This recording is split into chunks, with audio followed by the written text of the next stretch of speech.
Imaginez que vous êtes un soldat russe, destiné à être envoyé sur les lignes de front en Ukraine. Vous êtes effrayé lorsqu'un nouvel ordre arrive. Soudain, le monde semble de nouveau s'éclairer. Vous n'allez pas au front, vous partez pour Moscou. Le sourire sur votre visage est immense, du moins jusqu'à ce que le reste de l'ordre soit transmis. La guerre n'est pas terminée, il n'y aura pas de célébration. Vous allez à Moscou, uniquement parce que Poutine, terrifié, préfère vous retirer du front et laisser vos camarades mourir au combat. C'est ce qui se passe en ce moment. Poutine a tellement peur pour sa propre vie que des soldats russes sont forcés de fuir l'Ukraine pour le protéger à Moscou.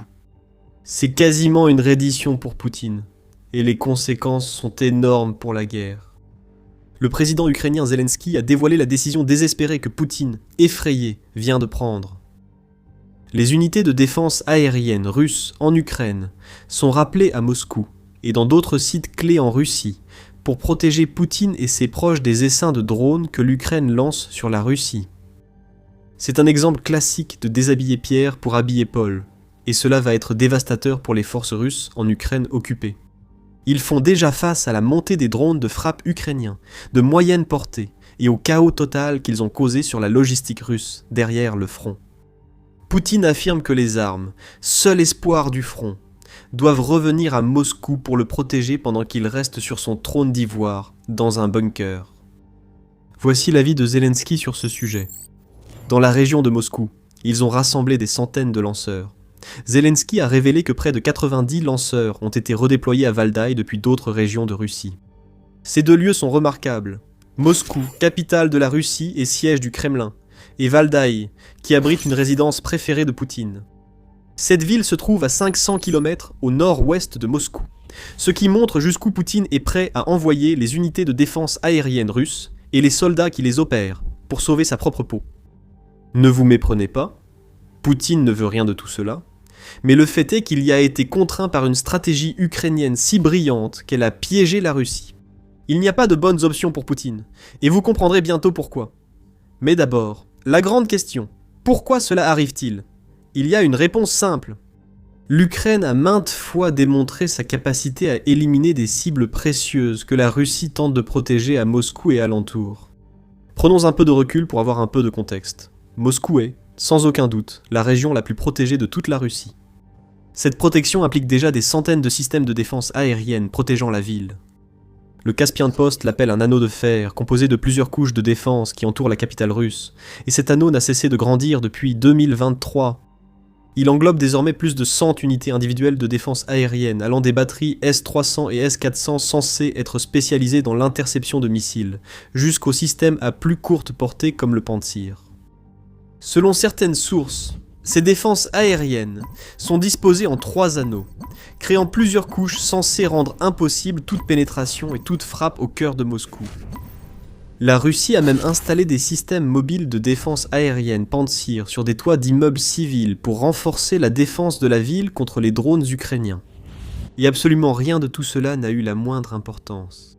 L'Ukraine a complètement démoli l'idée que Moscou est aussi bien protégé que Poutine l'estime nécessaire. Une série de frappes, menée entre mai et juin, a culminé à la mi-juin, avec une attaque contre la raffinerie de pétrole la plus importante de Moscou. Cette raffinerie se trouve à seulement 16 km du Kremlin, et elle produit environ 40 à 50% du carburant de la région de Moscou. Lors de ces frappes, la Russie a affirmé avoir détruit près de 1000 drones et missiles ukrainiens sur l'ensemble du territoire du pays. Mais elle n'a pas pu stopper les drones qui ont frappé la raffinerie de Moscou, déclenchant une pluie noire sur les habitants. C'est l'Ukraine qui ramène la guerre en Russie, et le fait que la frappe ait eu lieu si près du Kremlin aurait fait faire dans son pantalon à Poutine. Les drones ukrainiens pourraient facilement parcourir 16 km de plus, et il est évident que les défenses aériennes russes ne stoppent pas les grands essaims de drones de frappe que l'Ukraine peut désormais lancer. Le principal problème de Poutine aujourd'hui est que la guerre touche désormais la Russie. Les habitants de Moscou sont furieux. Ils n'étaient pas censés faire face à la pluie noire, ni des centaines de vols annulés ou retardés par les frappes ukrainiennes. Moscou était censé être trop bien protégé pour tout ça, sauf que ce n'était pas le cas, et l'Ukraine a révélé ce fait. La frappe sur la raffinerie de Moscou n'était pas la fin de l'histoire. Le 27 juin, DW a rapporté que des drones ukrainiens avaient frappé une station de pompage de pétrole essentielle à l'approvisionnement en carburant de Moscou. Ce que nous voyons de l'Ukraine est loin de se limiter à des frappes isolées occasionnelles. C'est une campagne qui coupe lentement la ville de la ressource clé dont elle a besoin. Poutine a essayé de cacher tout cela aux habitants de Moscou. Comme l'a dit une personne interrogée par le média russe Sotovision, « Je ne peux rien dire à propos d'une alerte, pas de sirène, rien du tout. J'espère que la situation est sous contrôle, mais cela cause de l'anxiété. » Les proches du Kremlin dénoncent activement les Russes, diffusant des images des attaques ukrainiennes contre Moscou, car cela révèle le tissu de mensonges du récit de Poutine. La réalité, comme de nombreux moscovites commencent à s'en rendre compte, c'est que les défenses aériennes, qui étaient censées rendre leur ville impénétrable, ne sont tout simplement pas à la hauteur. Les gens savent qu'ils ne sont pas protégés. Et Poutine le sait aussi. La véritable armada de drones que l'Ukraine envoie vers Moscou submerge constamment les défenses aériennes de la Russie depuis des mois. Il y a quelques années, quand l'Ukraine ne disposait pas d'un stock de drones longue portée, Poutine pouvait balayer tout cela d'un revers de main. Bien sûr, l'Ukraine lançait des frappes, mais elle touchait généralement des cibles dans les régions frontalières et d'autres zones de la Russie qui, socialement parlant, n'avaient que peu d'importance pour Poutine, même si elles en avaient sur le plan militaire. Mais maintenant, les frappes deviennent de plus en plus efficaces. Elles sont lancées en bien plus grand nombre et vont plus loin que jamais auparavant. Le Wall Street Journal souligne l'intensification des frappes ukrainiennes, rien qu'en 2026, notant qu'il y avait moins de 10 frappes ukrainiennes confirmées sur des cibles russes en janvier, mais que ce nombre dépasse désormais 30. Gardez à l'esprit que cela ne concerne que les frappes entièrement vérifiées. Firepoint, qui fabrique le drone FP-FP1, utilisé pour mener bon nombre de ces frappes, affirme cela. Elle vise à produire 300 de ces drones dévastateurs chaque jour, chacun pouvant parcourir entre 1600 km et 3000 km, selon la version. Ajoutez à cela les missiles Neptune modifiés, les Firepoints, l'hybride de missiles de croisière Flamingo et d'autres, et vous obtenez la situation à Moscou. L'anneau de fer est trop petit pour tous les arrêter. Poutine doit retirer des défenses aériennes du front pour se protéger. Protéger le Kremlin et les moscovites, car la guerre qu'il a lancée a des conséquences explosives dans les principales villes russes. Cela ne changera probablement pas grand-chose. Comme le souligne The Telegraph, tout le réseau de défense aérienne de la Russie, y compris l'anneau de fer qui entoure Moscou, n'a jamais été conçu pour ce que fait l'Ukraine. Beaucoup de systèmes de ce réseau, conçus à l'époque soviétique, sont destinés à contrer missiles et avions conventionnels. Les drones n'existaient pas lors de leur conception. Cela ne signifie pas que ces systèmes ne peuvent pas détruire les drones, mais le nombre de drones lancés sur Moscou dépasse la capacité de défense antimissile face aux attaques ukrainiennes. Des images en ligne montrent des systèmes Pantsir avec seulement 2 missiles au lieu de 6, suggérant une pénurie d'intercepteurs en Russie. CBS News ajoute que la Russie est à court de missiles de défense aérienne S-300. Et selon les estimations ukrainiennes, la Russie disposait d'environ 400 intercepteurs pour ses systèmes S-300PM et S-400. En 2025, il semble probable que la pénurie de missiles touche toutes les unités de défense aérienne que Poutine avait déjà déployées autour de Moscou. Ainsi, plus d'unités, leurs missiles et leurs troupes sont envoyés vers la capitale russe. Poutine pense que si l'anneau de fer n'est pas assez solide, il suffit d'en ajouter pour renforcer sa solidité. Peut-être qu'il a raison, même si cela semble improbable. Ce désespoir seul révèle beaucoup sur cette décision. Poutine a été forcé de faire un choix qu'il n'a jamais voulu faire, mais il l'a fait, et les conséquences pour son invasion de l'Ukraine sont énormes. Ce seul choix pourrait tout changer. Et c'est exactement le genre de sujet que nous couvrons ici sur la chaîne de Military Show. C'est le moment idéal pour vous abonner à la chaîne, avant que nous ne reprenions la vidéo. Voici ce que Poutine a fait en déplaçant les défenses aériennes des territoires occupés vers Moscou. Le dirigeant russe a pris la décision consciente d'affaiblir l'un pour renforcer l'autre. C'est assez évident pour tout le monde. Poutine a dû choisir entre se protéger lui-même et protéger la capitale russe, ou s'assurer que les centaines de milliers de soldats qu'il a envoyés en Ukraine bénéficient d'une certaine protection, et il a fait passer sa propre protection avant la leur. Encore une fois, cela envoie un message à tous ceux que Poutine envoie en Ukraine. Leur vie a bien moins de valeur que la sienne, ce qu'ils savaient déjà, et leur vie a aussi moins de valeur que la perception du moscovite moyen. Poutine est tellement désespéré de faire en sorte que les habitants de Moscou ne voient pas les conséquences de la guerre qu'il a déclenchée, qu'il est prêt à laisser mourir davantage de soldats russes sur le front, simplement pour maintenir l'illusion que tout va bien dans le pays. C'est une situation triste qui en dit long sur Poutine en tant que personne. Le mieux, c'est que l'Ukraine savait que Poutine réagirait ainsi quand les drones atteindraient Moscou. C'est tout le génie des frappes en profondeur. Il ne s'agit pas des raffineries touchées, ni des pluies noires qui s'abattent sur les habitants de Moscou, même si pour l'Ukraine, ce sont d'excellents résultats. Il s'agit de mettre l'armée russe en échec en Ukraine, car Poutine abandonne les soldats sur le front, après avoir retiré les défenses aériennes pour les ramener à Moscou. Zelensky a encore beaucoup à dire après l'annonce. La Russie a retiré ses défenses aériennes du front pour protéger Moscou et Kiev, toutes deux visées par des drones ukrainiens. Zelensky a indiqué que les Russes doivent défendre deux périmètres, affaiblissant d'autres zones sur leur territoire et dans l'Ukraine temporairement occupée. Nous en tirerons les conclusions nécessaires. Nous connaissons déjà ces conclusions nécessaires. On les observe depuis des semaines dans l'Ukraine occupée, et cela va se confirmer désormais. La conclusion qui en est tirée, c'est la campagne ukrainienne de frappe intermédiaire. Cette campagne a déjà percé les défenses aériennes russes dans les territoires occupés, au point que l'Ukraine a pu lancer sa campagne de paralysie logistique, qui est en train d'isoler la Crimée, et oblige également les forces russes en première ligne à entrer dans la bataille sans le soutien dont elles ont besoin. L'Ukraine a constamment ciblé les défenses aériennes russes tout au long de 2026 CNN, rapportant que les forces armées ukrainiennes affirment avoir détruit 106 systèmes antiaériens depuis le début de l'année et plus de 1400 depuis le début de la guerre. La campagne de frappe intermédiaire, visant les moyens militaires russes et la logistique jusqu'à 300 km derrière le front, en est le résultat. À ce stade, on peut dire que Poutine déplace les défenses aériennes à Moscou pour protéger les systèmes que l'Ukraine détruit et défendre la capitale. Cependant, l'Ukraine ne relâchera pas la pression. Le 26 juin, un jour après les révélations de Zelensky sur la défense aérienne, Zelensky a annoncé une opération de 40 jours pour faire pression sur Poutine afin de stopper l'invasion. Cette campagne va reposer fortement sur les frappes à longue et moyenne portée que l'Ukraine utilise déjà, affirme Zelensky, la Crimée et Moscou restant probablement des priorités. La veille, le ministre ukrainien de la Défense, Mikhailo Fedorov, a déclaré sur X que bien plus attend la Russie dans les territoires occupés.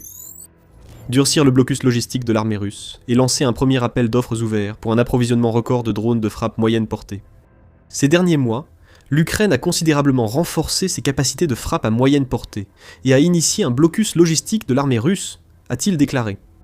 Le génie de la stratégie ukrainienne réside ici. Ce que l'Ukraine a fait ici, c'est frapper Moscou pour créer une faiblesse sur le front.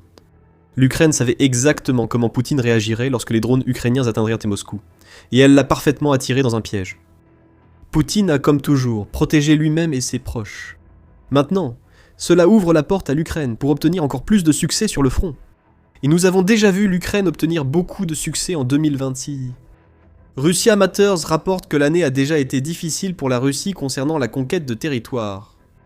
Il cite des chiffres de l'Institut pour l'étude de la guerre, ISW, qui indiquent que la Russie a subi une perte nette de 51,7 km² entre le 26 mai et le 23 juin, si l'on exclut les territoires que la Russie prétend avoir gagnés, mais où elle n'a en réalité infiltré qu'une ou deux unités. La Russie perd déjà des soldats à un rythme compris entre 30 000 et 35 000 par mois, et ses pertes quotidiennes dépassent largement 1000 en juin. Rien que pendant les 24 heures précédant le 27 juin, la Russie a perdu 1350 soldats, selon le ministère de la Défense ukrainien. Tout cela montre que l'Ukraine a déjà l'avantage grâce à ses frappes en profondeur, ses frappes intermédiaires et sa défense acharnée sur le front. Ayant attiré Poutine dans son piège, elle peut désormais capitaliser sur cet élan. L'Ukraine exerce déjà un contrôle par le feu sur des zones clés du Donbass et de la Crimée grâce à ses drones, empêchant les forces russes d'attaquer librement et rendant chaque assaut désavantagé par leurs lignes d'approvisionnement coupées. Poutine rapatrie les défenses aériennes à Moscou. La campagne de frappe intermédiaire va donc s'intensifier. L'Ukraine va lancer davantage de frappes et surtout aura un taux de réussite encore plus élevé qu'elle n'en a déjà. Et tout cela pendant le point culminant de l'offensive estivale russe. Comme nous l'avons dit, du génie. Obliger Poutine à fragiliser le front et offrir des occasions de contre-attaque, provoquant plus de pertes. Et il y a un joli petit bonus à tout cela. L'Ukraine prêtera une attention très particulière aux sites spécifiques où Poutine enverra les unités de défense aérienne qu'il a retirées du front. Nous savons qu'elle en est capable. L'Ukraine possède une armée de l'ombre dans les territoires occupés, observant et attendant des brèches pour transmettre ces informations. En Russie, des groupes comme Atesh mènent des opérations de sabotage à Moscou et surveillant les cibles potentielles. Lorsque ces cibles commenceront à être renforcées avec davantage de systèmes de défense aérienne, l'Ukraine en sera informée. Lorsque ces cibles commenceront à être renforcées avec davantage de systèmes de défense aérienne, l'Ukraine en sera informée. L'Ukraine sera informée dès que les cibles dans les territoires occupés seront affaiblies. Poutine a été contraint de remettre des renseignements précieux à l'Ukraine en se laissant piéger. Dès que les défenses aériennes retirées seront en place, l'Ukraine saura exactement ce que Poutine ne veut pas que les drones frappent. Pas besoin d'être expert militaire pour prévoir quels sites seront visés par des essaims de drones que les nouvelles défenses aériennes ne pourront stopper. Une autre chose, l'Ukraine recevra des avions de chasse Gripen. Ce lot devrait arriver dans les 10 prochains mois, voire avant la fin de l'année. Ils seront également équipés de missiles Météor, qui ont une portée de plus de 100 km et volent à plus de Mach 4. Si tout va pour l'Ukraine, ces avions pénétreront un espace où les défenses aériennes russes, dans les territoires occupés, sont plus faibles que jamais, permettant aux Gripen et autres chasseurs d'effectuer des sorties plus meurtrières contre les arrières russes. L'Ukraine a provoqué une tempête parfaite piégeant Poutine. Peu importe la direction prise par Poutine, l'eau continue d'entrer à bord du navire russe. En retirant les défenses aériennes vers Moscou, la Russie affaiblit sa position dans les territoires occupés. S'il garde ses défenses en place, Moscou, Kiev et toutes les autres cibles stratégiques à longue portée deviennent plus vulnérables. Il n'y a pas de victoire possible pour Poutine ici, et la décision qu'il a prise invite en fait l'Ukraine à capitaliser sur tous les succès que nous avons déjà constatés en 2026. Est-ce que cela signifie qu'une offensive généralisée de l'Ukraine se prépare? Non. Cela permet à l'Ukraine de mener des contre-attaques pour reprendre du territoire et cibler les régions affaiblies par Poutine. Cela lance un cycle. Les défenses aériennes sont déplacées vers ces régions, ouvrant de nouvelles opportunités, pendant que l'Ukraine érode les défenses russes. Tout cela est le fruit d'années de travail, de combat, de recherche, de développement et de planification de l'Ukraine, pas d'un changement soudain. Tout ce travail atteint son apogée. Vladimir Poutine vient d'apprendre qu'il a passé plus de 4 ans à foncer tout droit dans le piège de l'Ukraine. Maintenant que les défenses aériennes ont été retirées vers Moscou, nous avons une assez bonne idée de ce qui attend les occupants. Encore plus de cibles seront frappées. L'Ukraine se débrouillait déjà très bien dans ce domaine. Plus de 800 000 cibles vérifiées ont été touchées rien qu'en 2026, et ce n'est qu'un début. Regardez notre vidéo pour en savoir plus. Si elle vous a plu, abonnez-vous et surveillez votre fil d'actualité pour découvrir les prochaines nouveautés de The Military Show. Merci de votre fidélité.